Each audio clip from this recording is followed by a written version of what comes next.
సర్వ కృపానిధి యగు ప్రభువు యొక్క నామంలో మరి ఈ బంగారు పరుగుని ఆరంభించుకుంటానండి. మరి తర్వాత నేను ఆ, ఆత్మీయ మెళకువల గురించి నేను ధ్యానిస్తాను. కొన్నిసార్లు గతం గురించి చేదు అనుభవాలు గాయాలు తలిస్తే కన్నీరు వస్తుంది. భవిష్యత్తును తలిస్తేనేమో భయం వేస్తుంది. చిరునవ్వుతో వర్తమానాన్ని ఆస్వాదించాలి. సంతోషం అప్పుడే మన సొంతం అవుతుంది. ఎంత బాధలో ఉండి కూడా పౌలైన భక్తుడు ఆనందించడే, మరలా చెప్పుతున్న ఆనందించడి, మీ సహనం అందరికి తెలియజేయనీయుడి, మరి ప్రభు నన్ను ఆనందించమని చెప్పాడు. ఆనందం ఒక ఐశ్వర్యమే కదా. ప్రేమించండి, కానీ మీ ప్రేమ అపహాస్యం కాకుండా చూసుకోవాలి. నమ్మండి, కానీ ఇతరుల ప్రవర్తన నమ్మదగిందిగా కాదా అని సరిచూసుకోవాలి. ఇతరులు చెప్పేది వినండి, కానీ పరిశుద్ధాత్మ ప్రేరణ నీకు ప్రబోధించే అనుభవాలు మరి మెల్లని స్వరంతో ఆ స్వరాన్ని విని మరి ఫాలో అవ్వండి. జీవితం అనే పుస్తకంలో ఒక్కొక్క పేజీ ఒక్కొక్క అనుభవాన్ని నేర్పిస్తుంది. కొన్ని తీయని మధురానుభూతులు కలిగిస్తాయి, కొన్ని చేదు అనుభవాలు కలిగిస్తాయి. మంచి, చెడు, సుఖం, దుఃఖం అన్నీ ఎదురవుతాయి. అన్ని అనుభవాలు అందరితో పంచుకోలేం. క్రీస్తు అనే మంచి స్నేహితునితో మనసులోని భావాలు పంచుకోగలిగితే గొప్ప మనశ్శాంతి లభిస్తుంది. ఈ దినాన్న ముందుగా మరి పాటలు మరి ఏం చేస్తాయి మన జీవితంలో అనేది మన మెసేజ్లో స్టార్ట్ చేస్తూ మరి కొన్ని అనుభవాల్ని మనం చెప్పుకుందామని ఆశిస్తున్నానండి. క్రీస్తుని కీర్తించట్లో దేవుడు మనకి ఇవ్వగలిగిన గొప్ప అనుభవాలు ఉన్నాయి. మన ఉద్రేకాలను చేతల్ని కూడా నియంత్రిస్తాయట ఈ పాటలు. బైబిల్ సత్యాన్ని బోధిస్తాయి, ప్రార్థనా వాతావరణాన్ని కలిగిస్తాయి, స్తుతి ఆరాధనను ప్రార్థనను ప్రేరేపిస్తాయి, భక్తి భావాలు వ్యక్తపరుస్తాయి, మనస్సును ఉత్తేజపరుస్తాయి, మరి సాక్ష్యాన్ని పంచగలుగుతున్నాయి, మరి జ్ఞాపక శక్తిని పెంచుతాయి, ఐక్యత విశ్వాసతను ఏకీవింపచేస్తాయి, దయ్యాలను తరుము చేస్తాయి, దేవుని మహిమపరుస్తాయి. ఏ రీతిగా పాటలు పాడి స్తుతించగలము? ఏకాంతంలో, 10 మందిలో, ఆత్మతో, ఇష్టంతో, ప్రేమతో, స్వేచ్ఛగా, అర్థవంతంగా, ఆనందంగా, తీయగా, హాయిగా, వరాలిచ్చిన దేవుని ఆరాధిస్తూ, అవకాశాలను లభించిన కృతజ్ఞతతో పరవశిస్తూ ప్రభుని పాడుచూ సేవించాలి. అన్ని సమయంలో స్తుతిగానము ఎన్లవేళల యందు క్రీస్తు నామధ్యానం మనకి మేలు. క్రీస్తు నామాన్ని, రక్తాన్ని స్మరిస్తూ జయజయనాదాలు చేయాలి. అయితే మనకి దేవుడు మరి ఎన్నో మెళకువలు ఇస్తాడు. కొన్ని అమూల్యమైన మెళకువల్ని గమనిద్దాం. ఏంటంటే, మరి నిజమైన ప్రేమతో గొప్పగా కనిపెట్టి బిడ్డలను కాస్తూ మరి శ్రద్ధగా ఉండేటువంటి విశ్వాసి దేవుని స్వరాన్ని వింటాడు. గొర్రె తన కాపుర స్వరాన్ని వింటుంది. పక్షిరాజు ముక్కు ఆహారాన్ని సేకరించి సహకరిస్తుంది.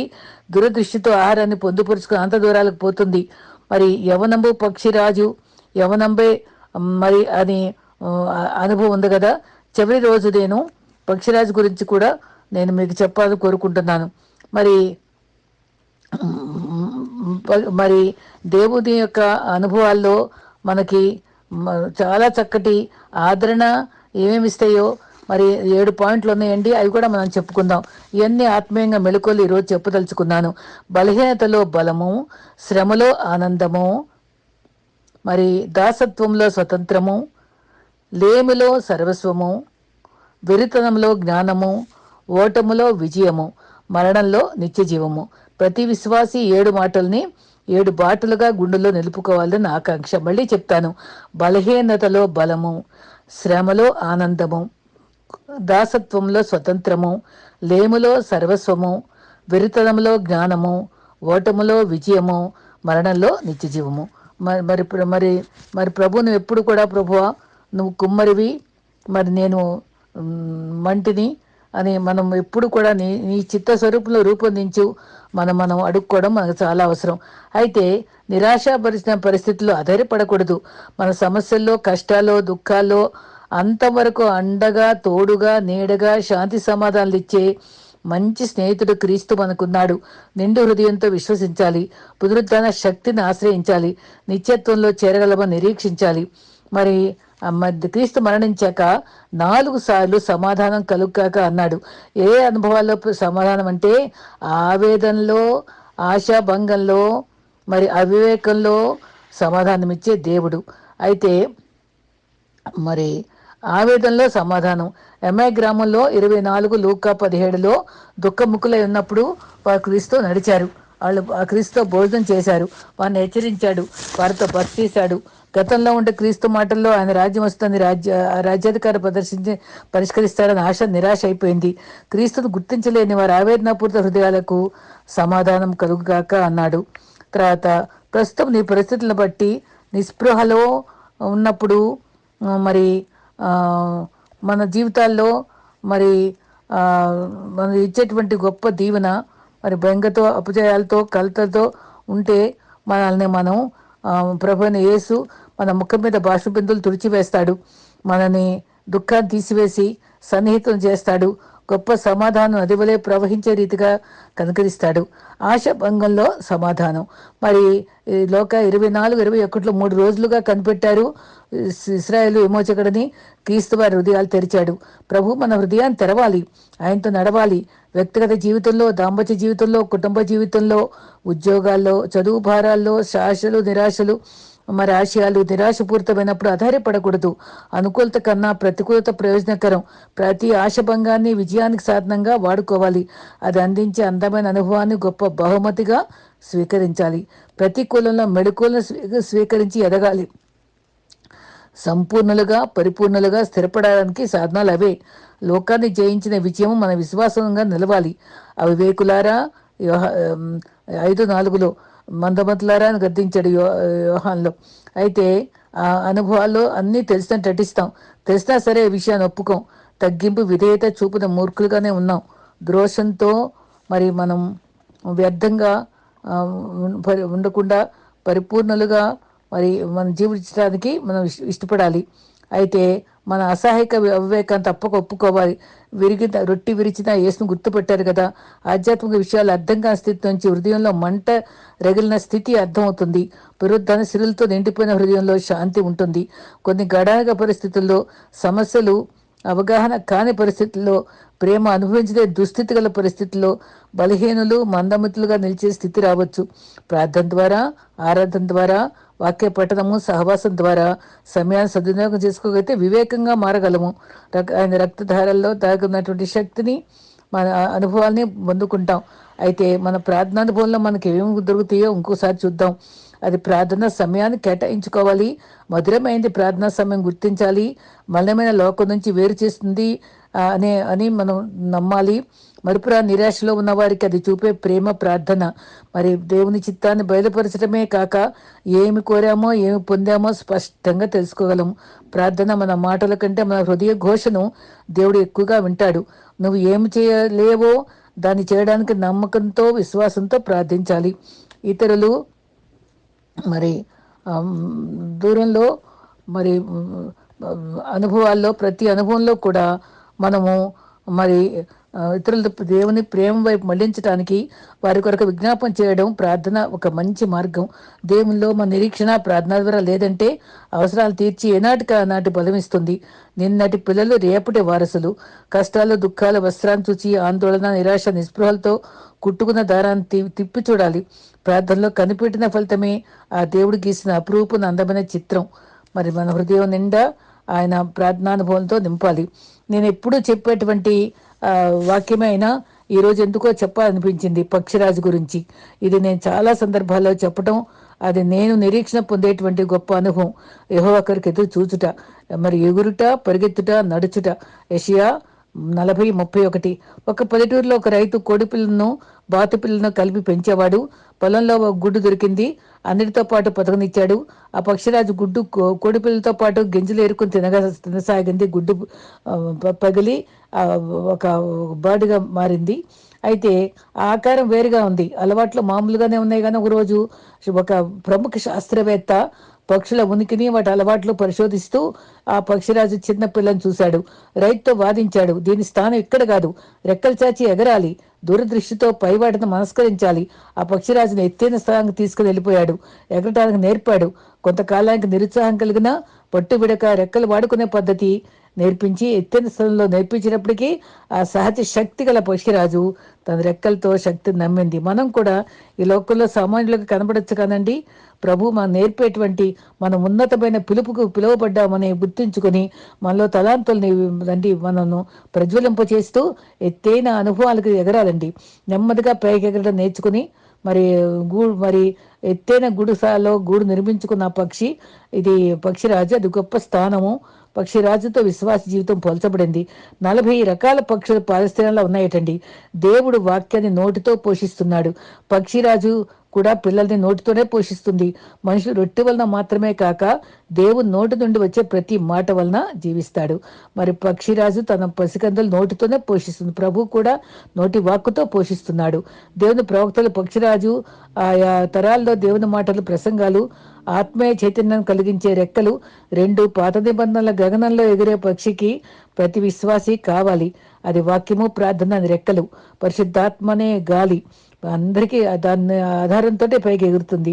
చిన్న పక్షులకు అది నేర్పిస్తుంది. మరి మరి ఈ అనుభవంలో మరి ఇంకొక రెఫరెన్స్ మనం గమనించుకుంటే, ద్వితీయోపదేశకాండం 22:11 దేవుని వల్లే రెక్కలు చాచి మోస్తుంది, వాగ్దానాలపై అలక, అది అది దానికి ఎగరటం నేర్పించటం అనే అనుభవం. అది రెక్కలు చాచి దాని గూడు చెదరగొట్టి దాని కిందకి పడినప్పుడు దాన్ని మళ్ళా మోసి పైకి తెచ్చి అది తిరిగి రెక్కలు శక్తి పొందే వరకు అది ఆ రకంగానే చెదరగొట్టడం, మళ్ళా దాన్ని మోయడం, మళ్ళా వాటిని పైకి తేవడం అలా చేస్తూ ఉంటుందండి. అదే మనకు కూడా ఎన్నో కష్టాల ద్వారా, బాధల ద్వారా, చెదరగొట్టిన అనుభవాల ద్వారా ప్రభు మనకి కొత్త అనుభవాలు నేర్పించి మనకు శక్తి వచ్చేదాకా, రెక్కలకు, ఆత్మీయ రెక్కలకు శక్తి వచ్చేదాకా చూస్తాడు. సంఘం కూడా విశ్వాసి యొక్క రెక్కలపై వాగ్దానం ఉంచుకోవడానికి చాలా బాధ్యత వహించాలి. పరిశుద్ధాత్మ పైకి తీసుకువెళ్తుంది. అవినీతి, భక్తిహీనత, స్వార్థత నిండిన ఈ లోకం నుంచి విడుదల దయచేసి లోకంకు అతీతంగా పైకి నివసించటకు ఆశీర్వదింపబడిన వాతావరణంలో జీవించినట్లు పైకి కొనిపోతుంది.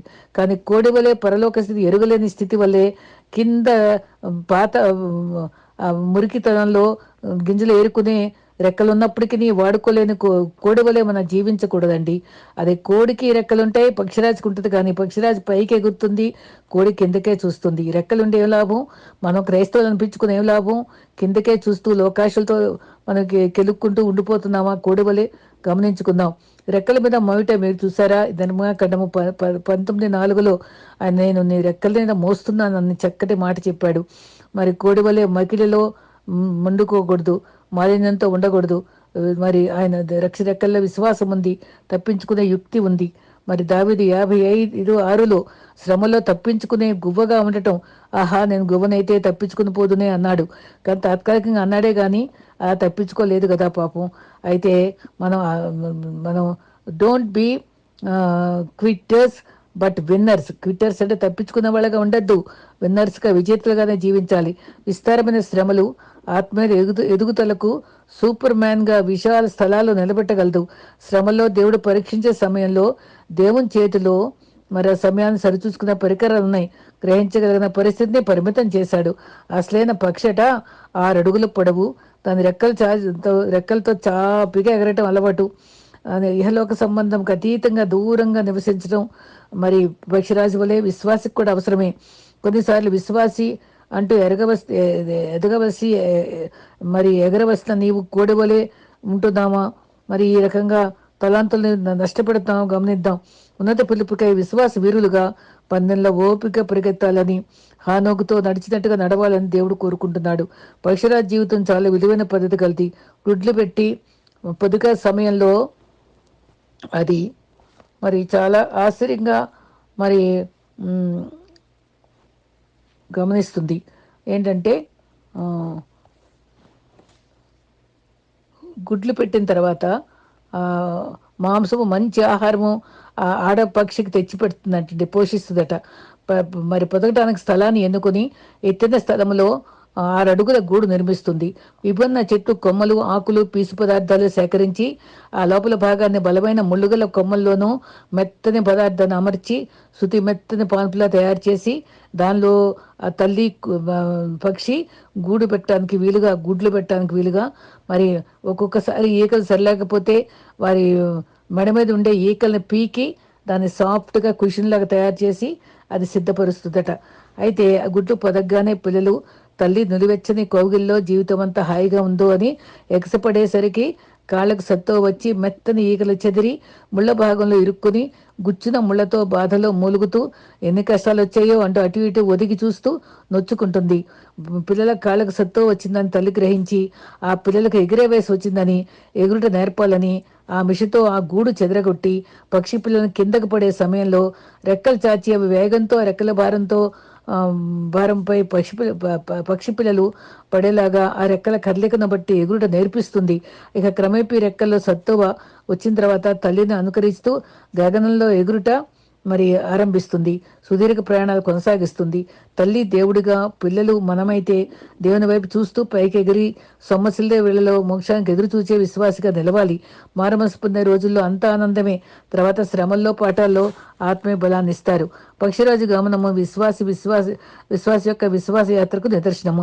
చిన్న పక్షి పిల్లలు ఆ తల్లి రెక్కల కాళ్ళపై ఎలా ఉంచాలో ఎరిగి ఉంటాయి. ముక్కుతో గట్టిగా తల్లి ఈకలు పట్టుకుని ఉంటాయి. అంతా సిద్ధమైనట్టు తల్లి ఈల వేస్తుంది. తల్లి పిల్లలకు అభయం ఇదే. మధ్యాకాశంలో రెక్కలు చాచుకొని ఎగురుతుంది. మరి మొదట్లో ఆధారపడిన అవి ఇండిపెండెంట్ అయిపోతాయి.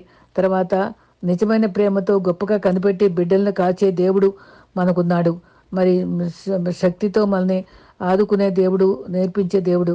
యవనంబు పక్షిరాజు యవనంబు వలనే యవనంబు వెళ్ళినట్లుగా మేలుతోనే హృదయం తృప్తిపరుచున్నాడు అనే మాట ఎలా వచ్చిందంటే, పక్షిరాజు వృద్ధాప్యం వచ్చినప్పుడు బండ సందులోకి వెళ్ళి దాక్కుని ఈకలన్నీ తన ముక్కుతో మరి పెరికి వేసుకుని ముక్కు కూడా బండపై బాదుకుని రక్తం కారినప్పటికీ సహిస్తూ ఈకలు ముక్కు వచ్చేసే వరకు మళ్ళీ కొత్త ముక్కు వచ్చే వరకు అదే చోట నిల్చుంటుంది.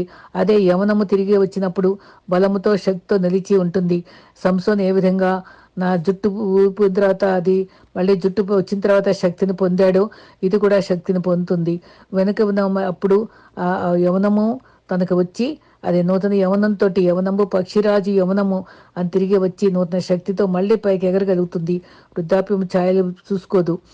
వెనుక ఉన్న మరిచి ముందమానికి చూస్తూ మన ముందు ఉంచబడిన పరికల్లో పందెల్లో ఓపికగా పరిగెత్తాలి. వడిగల గుర్రాల వలె కలిగి దేవుని కొరకై ఉరుకురికి పని చేయాలి. హానోకు వలె నడిచి సాగాలి. విశ్వాసపు నడక, విధేయత నడక, ప్రేమ నడక, దేవుని ఆధిపత్యంలో రాజ్యానికి నిత్య జీవానికి నడక గువ్వలాగా కుట్టెర్లా కాకుండా పక్షిరాజులాగా విన్నర్గా జీవించడం నేర్చుకోవాలి. యెహోవా కొరకు ఎదురు చూసేవారిగా ఉండాలి. ఎందుకంటే మరి ఆ రకంగా ఉండటమే దేవుడు కోరుకుంటున్నాడు. కాబట్టి పక్షిరాజు వలె రెక్కలు చాచి ఎగురుతాను. అలసట్లేదు, సమస్యల ప్రసక్తి లేదు, నడిచిపోతారు. ఈ అనుభవాలన్నీ మనందరికీ అవసరం. జాప్యం చేయక మనము పక్షిరాజు వలె జీవిద్దాం. తర్వాత పాటలు పాడుకుందాం. మరి ఆధ్యాత్మికంగా నిరాశలో, ఆశాభంగాల్లో నిరీక్షణతో బ్రతుకుదాం. అట్టి అనుభవాలు మనకి